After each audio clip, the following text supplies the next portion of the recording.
안녕하세요. 커피앤톡입니다. 오늘도 와주셔서 감사드리고요. 바로 사연 읽어보겠습니다. 안녕하세요. 저는 올해 48살 된 아줌마고요. 현재는 식당에서 일을 하고 있는 사람이에요. 저는 좀 이른 나이에 아이를 출산했는데요. 18살 때 딸을 낳았어요. 저는 어린 마음에 부모님께 먼저 임신 얘기를 꺼냈는데 그 얘기를 듣자마자 저희 부모님은 저를 매몰차게 내쫓으셨어요.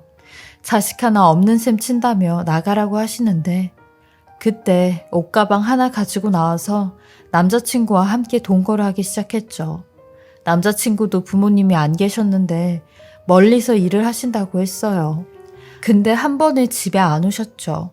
그렇게 아이를 출산하러 남자친구와 같이 병원에 갔는데 아이를 출산하고 나니 남자친구는 저만 남겨둔 채 혼자 도망을 가고 말았어요. 집을 찾아가니 집도 빈집이었죠. 그 추운 겨울날 딸을 가슴에 품고 몇 번이나 망설였어요. 안 좋은 생각까지 했지만 제 품 안에서 새근새근 자는 딸의 모습을 보고 혼자라도 키워보자 생각을 했거든요. 그렇게 지금 딸의 나이가 30이 되었어요. 이런 보잘것없는 엄마 밑에서도 바르게 잘 자라준 딸이었죠. 저는 딸이 제 자식이었고 남편이었으며 친구 같은 존재였어요. 제가 어린 나이에 임신을 해서 고등학교도 졸업을 못했기에 친구가 없거든요. 주변에서도 다들 절 보며 외롭지 않냐고 남자친구라도 사귀어보라고 했지만 저는 딸이 있어서 외롭지 않았어요. 하지만 이렇게 영원히 함께할 것만 같았던 딸이 27살 되던 해 갑자기 결혼하고 싶은 사람을 소개시켜주겠다며 남자친구를 데리고 온 겁니다. 연애하는 건 알고 있었는데 이렇게나 빨리 결혼 얘기를 할 줄은 몰랐어요. 근데 당황스러웠던 건 딸의 남자친구가 딸이랑 12살 차이가 나는 띠동갑이었어요. 저랑은 고작 6살 차이밖에 안 나는 사람이었죠. 그 사람을 보는데 얼마나 도둑놈 같은지 정말 마음에 안 들었어요. 내가 이런 나이 많은 사람한테 내 딸을 시집 보내려고 이렇게 애지중지하며 키웠는지 아나 싶은 생각도 들었고 도대체 어린 내 딸을 어떻게 꼬드겼길래 결혼까지 한다고 하는 거지? 라는 생각까지 들었죠. 저는 딸의 남자친구와의 만남이 끝난 뒤 결혼은 안 된다고 선을 그었어요. 그냥 연애만 하라고 했죠. 그러니 딸이 처음으로 제게 큰 소리를 쳤어요. 엄마는 왜 매번 엄마 생각만 해? 나는 내 인생 평생을 엄마한테 다 바쳤는데 엄마는 나한테 결혼 허락 하나도 못 해줘? 이 사람이랑 같이 있으면 내가 보호받는 기분이야. 보호자가 생긴 기분이라고. 아빠가 있었으면 이런 기분이겠구나 싶은 생각도 들고 나한테도 너무 잘해주는 사람이야. 근데 엄마는 잘 알지도 못하면서 어떻게 그런 식으로 말을 할 수가 있어? 라고 하더라고요. 이런 딸의 말에 뒤통수를 한 대 얻어맞은 듯한 기분이 들었어요. 나는 내 감정을 딸에게 위로받았을 때 정작 내 딸은 누구에게도 본인 감정을 표출하지 못했구나 싶은 생각에 아무런 대꾸도 하지 못했어요. 그 이후로 저는 다시 한번 만남을 갖자고 딸에게 얘기를 했고 딸의 남자친구도 저에게 본인의 진심을 보여주려고 부단히도 애를 쓰더라고요. 혼인증명서까지 떼와 결혼을 한 적이 없다는 증거까지 보여주는데 열린 마음으로 그 사람을 보기로 마음을 먹었죠. 딸의 남자친구는 핸드폰 대리점에서 점장으로 일을 하고 있는 사람이었는데 핸드폰을 바꾸러 온 저희 딸을 보고 한눈에 반했다고 하더라고요. 그렇게 서로 호감을 갖다가 1년 반 정도 연애를 했고 결혼 생각까지 하게 되었대요. 이렇게 몇 번 딸의 남자친구를 보니 사람이 보면 볼수록 진득해 보였고 거짓이 없어 보였어요. 그리고 저를 생각해주는 배려가 있었던 게 결혼을 하게 되면 제가 사는 동네에 집을 얻겠다고 하더라고요. 워낙 저랑 딸 사이가 좋으니 떨어지면 안 된다면서요. 그렇게 저는 딸과 사이의 결혼을 찬성하였고 딸을 결혼시키고 나서도 자주 얼굴을 보곤 했어요. 이렇게 자주 만나다 보니 사이와도 금방 친해지게 되더라고요. 그리고 나이 차이도 얼마 나지 않으니 공감대도 많았어요. 딸이 결혼하고 나서 얼굴이 더 좋아지는 모습에 엄마인 저는 그저 좋을 따름이었죠. 그리고 1년도 안 돼 딸이 임신을 하게 되었어요. 그 소식이 얼마나 반갑고 좋던지 남들보다 일찍 할머니가 되는데도 그렇게 좋더라고요. 저희 딸을 애지중지하는 사위는 딸의 임신 소식을 듣자마자 직장을 그만두라고 하더라고요. 당신이 일 안 해도 내가 우리 애기랑 당신은 충분히 먹여 살릴 수 있다고 하면서요. 그렇게 저희 딸은 편하게 태교를 하며 지냈죠.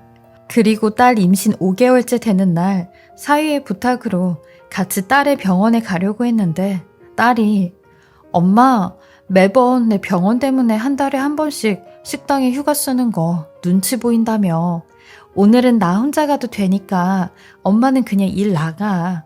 나 이제 혼자 다녀도 괜찮아 라고 하는 겁니다. 저는 어차피 욕먹은 거 또 먹어도 상관없다며 같이 가자고 했는데 기어코 딸은 혼자 간다고 했어요. 그때가 겨울이라 빙판길 조심히 다니라고 하니 집 앞에서 바로 택시 불러서 타고 간다며 걱정하지 말라고 했죠. 그렇게 오전에 딸을 보내고 식당에 출근을 했는데 그날 마침 또 단체 손님이 들이닥쳐 눈코 뜰 새 없이 바빴어요. 그렇게 뒷정리까지 다 하고 나니 오후 3시가 되었죠. 저는 그제서야 한숨을 돌리며 연락이 왔을 딸에게 다시 연락을 주려고 핸드폰을 봤어요. 역시나 부재중 전화가 와 있었죠. 근데 아니 웬 부재중 전화가 50여 통이 넘게 찍혀 있는 겁니다. 순간 무슨 전화가 이렇게 많이 왔지 싶어 다급하게 통화 목록을 봤어요. 근데 있어야 할 딸의 번호는 보이지 않았고 웬 모르는 전화와 사위 전화뿐이었죠. 그 부재중 통화를 보고 있자니 딸에게 무슨 일이 생겼다는 걸 느낌으로 알았고 떨리는 마음으로 사위한테 전화를 걸었어요. 그러니 역시 사위가 울부짖으며 전화를 받는 겁니다. 우느랴 말도 제대로 하지 못하는데 도대체 무슨 일인데 이렇게 우냐고 했어요. 그러니 저희 딸이 지금 교통사고로 병원에 입원을 했다는 겁니다. 빙판길에 차가 돌면서 전복이 됐다는데 그 말을 듣자마자 손에 힘이 풀려 전화를 떨구고 말았어요. 완전히 제정신이 아니었죠. 사위는 지금 빨리 병원에 오시라고 했고 곧장 딸이 있는 병원으로 갔어요. 그때 제가 그 병원을 어떻게 갔는지 기억도 나지 않더라고요. 그렇게 도착한 병원에선 또 한 번의 청천벽력 같은 소리를 듣게 되었는데 하늘이 무너지는 줄 알았죠. 딸은 혼수 상태였는데 병원에선 딸의 다리 이야기만 하는 겁니다. 들어보니 다리에 심각한 상처가 나면서 염증이 생겼대요. 근데 이대로 두면 염증이 전신에 퍼져 장기를 망가뜨리고 폐혈증까지 온다는데 사망 이야기까지 하는 겁니다. 혼수 상태인 상황에서 더 이상의 약 투여도 불가능하다며 절단을 해야 될 것 같다고 하는데 저는 그 말에 그대로 주저앉고 말았어요. 어떻게 우리 딸한테 이런 일이 일어났는지 믿기지가 않았죠.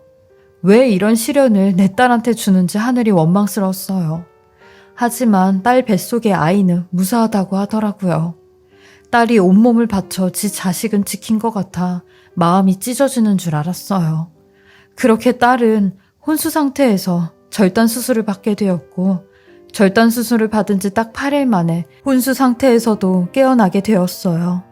그리고 깨어나자마자 다리가 없어진 본인 모습에 딸은 미치기 일보 직전이었어요. 결국 그 스트레스로 유산까지 하게 되었죠. 임신 5개월에 수술로 뱃속에 아기까지 보내주고 딸은 그야말로 만신창이가 되어버렸어요. 정말 이건 제 딸에게 너무나도 가혹한 벌이었어요. 벌을 내리려면 나한테 내리지 왜 아무 잘못 없는 내 딸에게 이런 벌을 내리는지 모든 게 다 원망스러웠죠. 딸은 폐인과도 같은 삶을 살았는데 방에서 나오지도 음식을 먹지도 말을 하지도 않았어요. 저는 그런 딸을 위해 모든 걸 다 포기하고 딸의 곁에 있었죠. 사위는 출근을 해야 하니 제가 딸네 집에 들어와 전적으로 딸을 맡았어요. 저는 하루에도 몇 번씩 울면서 딸을 달래고 세상 밖으로 끌어내려고 했는데 쉽지만은 않았어요. 다리야 요즘 의족으로도 충분히 다시 쓸 수 있다고 했지만 그 말이 딸에겐 위로가 되지 않았고 사위도 이런 딸에게 점점 지쳐가는지 매일같이 싸워댔어요. 그 싸우는 소리를 저는 한쪽 방에서 듣고만 있어야 했고 제가 아무것도 해줄 수 있는 게 없었죠. 사위한테도 너무나 미안했어요. 결혼한 지 얼마 안 돼 이런 일이 생겼으니 이 결혼에 얼마나 후회가 될까 싶었죠. 그리고 어느 순간부터는 딸이 사위를 거부해서 둘이 각방을 쓰기 시작했어요. 그렇게 1년이란 지옥과도 같은 시간이 흘렀고 저나 딸이나 사위마저 점점 지쳐가고 있을 때였어요. 새벽에 딸과 사위가 또 싸우는지 안방에서 큰 소리가 나기 시작했죠. 저는 속이 너무 상했지만 잠자코 있을 수밖에 없었어요. 싸움하는 소리를 들어보면 다 제 딸이 먼저 시작을 해요. 애가 저렇게 되고 나서 을부증이 생겼는지 허구한 날 지 남편을 못 잡아먹어 안달이었거든요. 사위가 퇴근을 하면 오자마자 핸드폰을 내놓으라고 소리를 질렀고 사위가 핸드폰을 주면 이 여자는 누구냐고 당신 지금 바람 피고 다니냐며 악을 써댔어요. 그리고 사위가 회식을 하거나 늦게 들어오는 날이면 밤 10시도 안 돼 전화를 걸어 빨리 안 들어오냐고 난리를 쳤죠. 그런데도 저희 사위는 이런 제 딸을 다 받아주었어요. 허허거리며 당신 또 왜 그러냐고 나 부끄러운 짓 한 적 없다며 제 딸을 안심시켜주곤 했죠. 그럴 때마다 사위한테 얼마나 미안하던지 딸 대신 제가 매일같이 사과를 했죠. 그렇게 그날도 새벽 2시가 다 될 때까지 싸우는 소리가 끊이질 않았어요. 그렇게 저도 뜬 눈으로 밤을 지새우다 잠깐 잠에 들었는데 아니 제 방으로 누군가 들어오는 인기척 소리가 났고 저는 깜짝 놀라 누구냐고 했어요. 그러니 사위였죠. 단 한 번도 이렇게 제 방을 마음대로 열고 들어온 적이 없는 사람인데 저는 너무 깜짝 놀라 자네 지금 뭐 하는 건가? 라고 했죠. 그러니 사위가 제 앞으로 와 제 팔을 잡으며 소곤대는 목소리로 장모님, 저 더 이상 못 참겠어요. 제가 장모님한테 한 가지 제안을 좀 해도 될까요? 라고 하는 겁니다.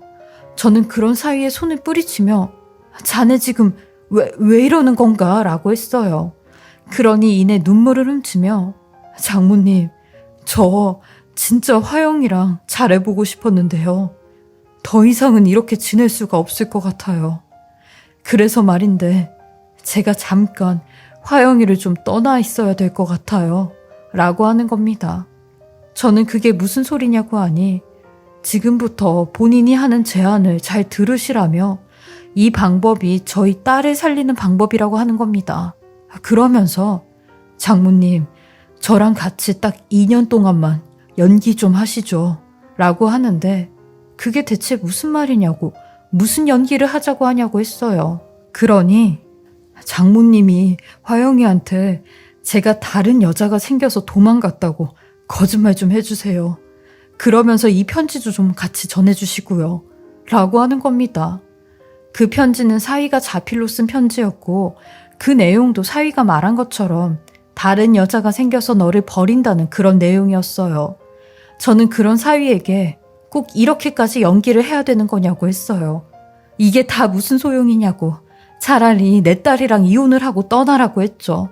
그러니 사위는 제 눈을 똑바로 쳐다보며 어머님, 제가 화영이랑 이혼을 하고 싶었다면 진작에 이혼을 했겠죠. 근데 저 아직까지도 화영이를 너무 사랑해서 화영이 다시 일어날 수 있게 도와주고 싶어서 이러는 거예요. 라는데 이게 무슨 우리 딸을 다시 일어나게 도와주는 거냐고 했죠. 그러니 분명히 화영이 성격에 제가 배신을 하고 떠났다고 하면 이를 악물고 걷는다고 할 거예요. 화영이는 항상 뭔가 자극제가 있어야지만 하는 성격이거든요. 그래서 그 자극제 역할 제가 하려고요. 어머님도 화영이 걷는 모습 보셔야 할 거 아니에요. 1년 동안 화영이를 어르고 달래고 타이르고 화내도 걷는다는 소리 안 하잖아요. 근데 제가 이렇게 떠났다고 하면 분명히 화영이 성격에 당장 의족 알아보러 가자고 할 거예요. 제가 누구보다 화영이를 더 잘 알고 있기에 이런 거짓말을 해서라도 화영이 걷게 하고 싶거든요. 그러니까 어머님도 제 제안 수락해 주셨으면 좋겠어요. 라고 하는 겁니다. 저는 이런 사이의 제안에 반가움보다는 걱정이 더 앞섰어요. 행여나 딸이 상처를 받아 걷는다는 말을 아예 안 하면 어떡하나. 행여난 사위가 영영 우리 딸을 떠나가면 어떡하나 라는 걱정들이요. 그러니 사위도 이런 제 마음을 읽었는지 제게 또 무슨 서류를 하나 보여주며 자기는 2년 동안 원양어선을 타러 갈 거라며 이미 취직도 했다고 하는 겁니다. 제 딸의 눈에 띄면 안 되니까 아예 육지를 떠날 거라는데 원양어선 타고 돈 왕창 벌어가지고 와서 저희 딸한테 더 좋은 의족을 맞춰줄 거라고 하는데 저는 이런 사위의 태도에 도저히 할 말이 안 나왔어요. 그냥 눈물만 흘리며 이 은혜를 어찌 갚냐고 했죠. 내가 자네한테 뭘 해줘야 되냐고 했어요. 그러니 제 딸을 잘 부탁한다고 하더라고요. 그게 제일 중요한 임무라면서요. 그 말 한마디에 사위의 제안을 받아들이기로 했습니다. 한번 믿어보자고 생각했어요. 우리 딸이 몸이 저렇게 성하고 아프지만 남편 하나는 잘 뒀다라고 생각을 했죠. 그렇게 사위는 그날 제게 가짜 편지만을 남긴 채 부산으로 떠나게 되었습니다. 그리고 새로 개통한 핸드폰 번호를 제게 알려주며 가끔씩 이 번호로 제 딸 사진이랑 재활 운동하는 사진들 보내달라고 하더라고요. 자기도 바다에서 일하고 있는 사진 보내며 안부를 전한다면서요. 그렇게 저는 사위와 둘만 아는 비밀을 공유한 채 미션과도 같은 일을 수행하게 되었습니다. 일부러 새벽에 호들갑을 떨며 딸에게 가서 사위가 남긴 가짜 편지를 주며 네 서방 도망간 모양이라고 이걸 어쩌면 좋냐고 난리를 쳤어요. 그러니 딸이 그 편지를 보곤 한동안 눈물을 흘리더니 사위의 핸드폰으로 전화를 걸었어요. 그러니 전화번호 또한 없는 번호라고 했죠. 일단 딸은 기다려보자며 3달을 넘게 돌아오지 않는 지 남편을 기다렸고 3달이 딱 지나고 나니 딸은 저를 불러 의족을 맞추러 가자고 하는 겁니다. 이 인간 내가 내 발로 직접 걸어서 찾으러 다닐 거야. 찾아서 아주 가만 안 둘 거야. 그러니까 엄마 지금 당장 병원에서 소개시켜준 의족센터 가자. 가서 의족도 맞추고 재활운동도 할 거야. 내가 이렇게 아무것도 못하고 있으니까 남편이란 놈도 나를 등신 취급한 거 아니야. 나 그놈 내 손으로 잡아서 가만 안 둘 거야 라고 하는데 저는 온몸에 소름이 다 돋았어요. 사위의 말이 정확했거든요. 어찌 보면 제 딸을 저보다 사위가 더 잘 알았던 거죠. 그렇게 저는 딸을 부추겨 의족을 맞췄고 재활운동을 시키게 되었어요. 의족을 하고 걷는다는 건 정말 쉬운 일이 아니었어요. 무릎 주변 근육을 강화시켜야 했고 무릎에 붕대를 감아 약국에서 소염제를 사서 먹어야 했어요. 그리고 1~2시간 간격을 두고 회당 20분 정도 냉찜질을 해줘야 됐고 온찜질도 바꿔가며 수시로 해줘야 했죠. 우리가 태어나서 걷는데도 15개월이란 시간이 걸리는데 의족을 한 사람은 그 이상으로 걸린다고 하더라고요. 그러는 와중에도 몇 번씩이나 좌절을 맛봤는데 저희 딸은 포기하지 않았죠. 정말 지를 떠나간 남편을 잡으려고 하는 악착감인지 아니면 살려고 하는 악착감인지 뭐가 됐건 하루하루 열심히 살아가는 딸의 모습이 좋기만 했어요. 맨날 방에서만 틀어박혀 아무것도 안 하고 있을 때랑은 비교조차 되지 않았죠. 저는 이런 딸의 순간순간을 전부 다 사진으로 남겨 딸 몰래 사위에게 전해주었고 사위 또한 바다 한가운데서 본인의 얼굴을 셀카로 찍어 보내주며 안부를 전했습니다. 덥수룩하게 기른 수염과 새카맣게 탄 얼굴이 보는 사람도 가슴 아프게 하더라고요. 그런 사위에게 조금만 더 힘내자고 내가 자네한테 참 미안하고 너무 고맙다고 했죠. 자네가 내 딸을 살린 거나 다름없다고 했어요. 이런 사위의 간절한 마음이 딸에게도 전해졌을까요? 드디어 제 딸이 장작 20개월 만에 2다리로 걷게 되었어요. 눈앞에서 펼쳐진 그 모습이 기적과도 같았죠. 그곳에서 재활을 받는 모든 사람들이 하나같이 자기 일인 마냥 기뻐해주고 눈물을 흘려주었어요. 그렇게 저는 2다리로 걷는 딸과 함께 집으로 돌아왔고 딸에게 물어봤어요. 이렇게 걷게 됐으니까 네 남편 잡으러 가야지 라고요. 그러니 딸이 박장대소를 하며 엄마 나 이제 막 걷기 시작했어. 근데 이렇게 소중한 걸음을 그 인간 잡는데 왜 써? 내 인생만 아깝지. 나 이 소중한 걸음들 엄마랑 같이 걸으면서 쓸 거야 라고 하더라고요. 이 말을 사위한테도 전해주니 사위도 막 웃으면서 역시 김아영답다며 얼른 보고 싶다고 하더라고요. 저는 이런 사위를 위해 서프라이즈 선물을 하기로 마음을 먹었어요. 사위가 원양어선 계약이 끝나는 날 직접 딸을 데리고 마중을 나가기로 생각을 했던 거죠. 딸한테는 여행을 가자고 거짓말을 했고 사위한테는 내가 직접 데리러 간다고 거짓말을 했어요. 그리고 드디어 그 두 사람이 만나는 날이 다가왔죠. 저는 사위가 일러준 선착장 앞에서 딸과 함께 기다렸고 저 멀리서 사위처럼 보이는 사람들이 배에서 한 무더기 내리기 시작하는 겁니다. 누가 누군지 알아보지 못하던 찰나 사위가 먼저 저희를 알아봤고 저와 딸이 있는 쪽으로 막 뛰어오더니만 저희 딸을 부서져라 꼭 안아주는 겁니다. 저희 딸은 놀란 눈을 하며 이 사람 누구냐고 이거 안 놓으냐고 하는데 이내 지 서방인 걸 알았는지 가만히 두 손을 내리고 눈물을 흘리고 있더라고요. 그 모습에 저도 울고 사위도 목 놓아 울었어요. 딸은 도대체 이게 어떻게 된 일이냐고 엄마도 이 사실을 알고 있었던 거냐고 하는데 2년 전 저와 사위가 약속한 모든 내용들을 딸에게 알려주었고 그동안에 서로 연락했던 문자랑 사진들도 사위가 딸에게 전부 다 보여주었어요. 딸은 아무런 말도 하지 못했고 사위도 아무런 말도 없이 저희 딸의 의족만 만지작거리는데 저는 그 둘만 남겨둔 채 먼저 올라왔어요. 아마 자기네 둘끼리 할 말이 많을 테니까요. 제가 원래 제 인생 통틀어서 제일 잘한 일이 딱 한 가지였거든요. 제 딸을 낳았다는 거요. 근데 이번에 사위를 보면서 잘한 일이 또 하나 생기게 되었어요. 딸과 사위의 결혼을 찬성하길 잘했다는 일이요. 저는 이제 죽어도 여한이 없을 것 같아요. 다만 우리 딸과 사위가 행복하게 잘 살면서 아이도 낳고 부모도 되고 건강하게 오래오래 살았으면 하는 바람뿐이죠. 저의 긴긴 이야기 들어주시고 읽어주셔서 너무나 감사하고요. 폭풍이 지나간 들에도 꽃은 핀다고 절망 속에서도 희망을 잃지 않고 행복하게 잘 사셨으면 좋겠습니다. 지금까지 커피앤톡이었습니다. 오늘도 제 채널을 봐주셔서 감사합니다. 저는 다음 영상으로 또 찾아뵙겠습니다.